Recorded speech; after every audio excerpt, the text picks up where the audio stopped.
గత వారం రోజులుగా కామారెడ్డి జిల్లాలోని పెద్దమల్లారెడ్డి కంచర్ల గ్రామాల్లో పెద్ద పులి తిరుగుతున్నట్లుగా ఫారెస్ట్ అధికారులు గుర్తించినందున అట్టి పెద్ద పులిని శుక్రవారం ఉదయం చల్మెడ గ్రామ శివారులో గల మల్లన్న గుట్ట వద్ద రైతుకు పరిగెత్తుకుని వస్తున్న పులిని గమనించి కేకలు వేయడంతో పులి అక్కడి నుంచి వెళ్లిపోవడం జరిగిందన్నారు. అతను వెంటనే ఫారెస్ట్ అధికారులకు సమాచారం అందించడంతో అధికారులు సంఘటనా స్థలానికి చేరుకుని పెద్దపల్లి ఆనవాళ్లను సేకరిస్తున్నారు. గ్రామస్తులు మల్లన్నగుట్ట ప్రాంతంలో తిరగవద్దని పెద్ద పులి కనిపించినట్లయితే ఫారెస్ట్ అధికారులకు సమాచారం అందించాలన్నారు.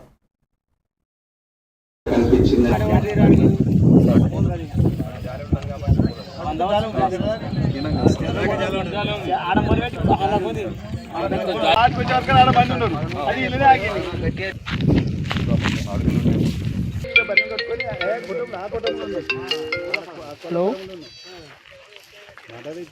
లక్ష్మణ్ సార్ వచ్చిండే. ఇప్పుడు ఏదైతే మార్నింగ్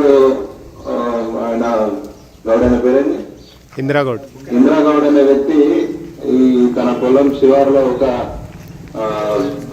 పులి అనే ఒక డౌట్ తోని మాకు సమాచారం అందించడం జరిగింది. మేము మరియు గ్రామస్తులందరికీ మా అటవీ శాఖ తరఫున అంటే ఈరోజు ఈరోజు మార్నింగ్ ఒక రైతుకు ఏదో పులి మాదిరిగా కనిపించింది. కలకత్తా నుండి ఈ నెల 22వ తేదీన